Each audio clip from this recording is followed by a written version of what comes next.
नमस्कार, मैं PM DNA Singh और आप देख रहे हैं कमाल ऐप। इस वक्त हम बात करने वाले हैं एक वीडियो के बारे में जो कि नेपाल का वीडियो है और उस वीडियो के अंदर एक एबीपी के जो पत्रकार हैं वो और एक नेपाल के पत्रकार हैं वो उनके बीच में झड़प दिखाई गई है। कहीं ना कहीं उनके बीच में एक मैटर को लेकर झड़प हो जाती है और उसके बाद किस तरह से यहाँ पे एबीपी को जो पत्रकार हैं उनको इस प्रकार से कहें कि एक प्रकार से उनकी पूरी टिकाकर बेइज्जती की है और उनको कई मुद्दे बताए गए जिसके ऊपर एटलीस्ट वो गुस्से में आ गए। एटलीस्ट वो ऐसा प्रतीत करा रहे थे कि जैसे उनको सुनना भी पसंद नहीं है ऐसी चीज़ें। एटलीस्ट वो इस चीज़ को रियलाइज करवा रहे थे कि कहीं ना कहीं नेपाल के पत्रकार गलत हैं, लेकिन एक्चुअल में जो ऑडियंस देख रही थी या फिर मैंने देखा या फिर किसी और ने देखा तो आप भी रियलाइज कर सकते हैं इस चीज़ को कि कौन सही था कौन गलत था। और फाइनली एबीपी का पत्रकार चुप होकर चलने लगा, कहीं ना कहीं रिग्रेशन करने लगा इस चीज़ से।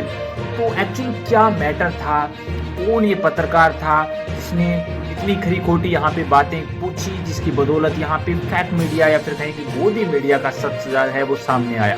तो इसी के बारे में हम पूर्णतः विचार करने वाले हैं। वीडियो के अंत तक बने रहिए और अगर आप चैनल पे नए हो चैनल को सब्सक्राइब करके बेल आइकन दबा लीजिए ताकि आपको अपडेट सबसे पहले मिले। चलिए वीडियो शुरू करते हैं। दोस्तों मैटर कुछ ऐसे हुआ कि अभी यहाँ पे नेपाल के अंदर प्रचंड जो कि नेक्स्ट प्राइम मिनिस्टर या फिर हम कहें कि प्रेजेंट प्राइम मिनिस्टर बने हैं उनका इंटरव्यू लेने या फिर किसी और वजह से एबीपी के पत्रकार और एबीपी न्यूज चैनल जो यहाँ पे रिपोर्टिंग करने के लिए पहुंचा था वो यहाँ पे टकर गए, जो कि एक नेपाल का लोकल चैनल कहें या फिर वैसे देखा जाए तो बड़ा भी चैनल है वो। और उनके पत्रकार मैं बता दूं आपको कि ये जो एचटीपी खबर है उनके पत्रकार जिनका नाम है दिवाकर और वो यहाँ पे टकर गए एबीपी के पत्रकार से और उनसे यहाँ पे बात करने लगे एक मैटर।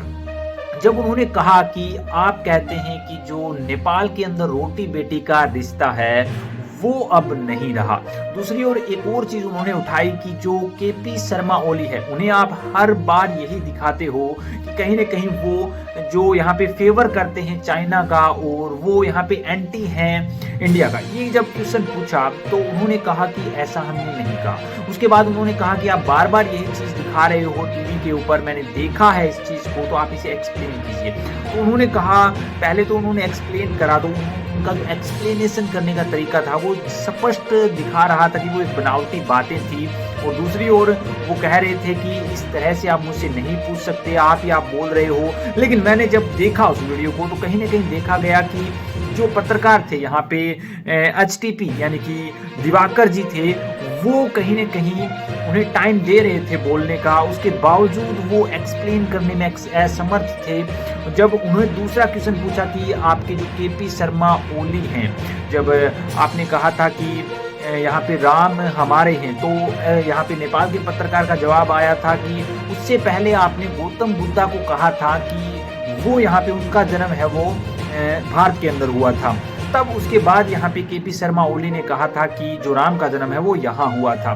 तो ये यहाँ पे मैटर होता रहा और एटलीस्ट यहाँ पे जो एबीपी का जो पत्रकार है वो इतना ज़्यादा इरिटेट हो गया कि वो गुस्सा करने लगा उन पर उन्हें ये कहने लगा कि आप गलत कर रहे हैं, आप अच्छे पत्रकार नहीं हैं, आपको सीखना चाहिए जर्नलिज्म। लेकिन एक्चुअल में देखा जाए दोस्तों कि हमने भी कई बार यहाँ पे वीडियो डाले हैं जिसकी हेडिंग्स कुछ ऐसी होती हैं कि कहीं ना कहीं नेपाल डुबाने की कोशिश कर रहा है भारत को, नेपाल चीन की तर्ज पर नाच रहा है, नेपाल अब यहाँ पे भारत से एंटी हो चुका है। इस तरह की हेडिंग से इस तरह के बयानबाजी, या फिर हम ऐसे कहें कि जब यहाँ पे केपी शर्मा ओली जो पीएम बने थे उस समय भी कहा था कि अब यहाँ पे नेपाल से सहायता की कोई गुंजाइश नहीं की जानी चाहिए। तो इस तरह की यहाँ पे बयानबाजी हुई थी, लेकिन उसके बावजूद यहाँ पे गलत ठहराएगा। नेक्स्ट क्वेश्चन यहाँ पे नेपाली पत्रकार का ये था कि क्या लिपियाधुरा, लिपुलेख और जो काला पानी के एरियाज हैं तो क्या इंडिया के हैं, क्या भारत के हैं? तब यहाँ पे रिप्लाई आया कि क्या इन एरियाज पे विवाद नहीं है, जबकि क्वेश्चन ये नहीं था। जब यहाँ पे उन्होंने कहा कि मैं क्वेश्चन ये नहीं करा विवाद है या नहीं है, आप सिर्फ इतना बताइए कि क्या ये एरिया इंडिया के हैं, क्या ये एरिया नेपाल के हैं। तो उन्होंने कहा कि मैं कोई जज नहीं हूँ और आप कोई जज नहीं हो जो कि फैसला करोगे। तो यहाँ पे नेपाल के जो पत्रकार हैं उन्होंने स्पष्ट तौर पे कहा था कि मैंने भी ये नहीं कहा कि मैं जज हूँ या फिर मैं फैसला करूंगा, मैं सिर्फ एक जर्नलिस्ट होने के नाते ये क्वेश्चन कर रहा हूँ जब आप यहाँ पे मेरे साथ बात कर रहे हैं। जबकि आपने ये बताया है कि हथियाने की कोशिश की जा रही है या फिर ऐसे कहें कि विवाद और ज़्यादा बढ़ाने की कोशिश की जा रही है, तो इससे पहले क्या विवाद नहीं था?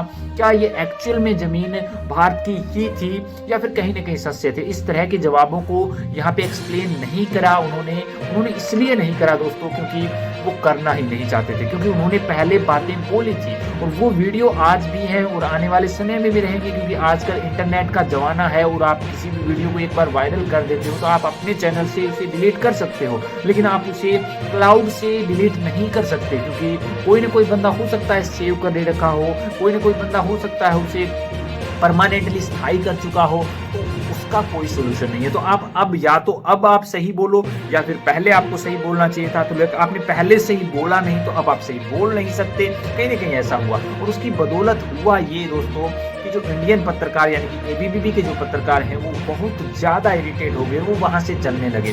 उसके बाद उन्होंने कहीं ना कहीं नेपाली पत्रकार को कुछ अपशब्द ही कहेंगे, क्योंकि उन्होंने कहा था कि आप जर्नलिस्ट अच्छे नहीं हैं तो आपको अच्छा जर्नलिस्ट बनना चाहिए।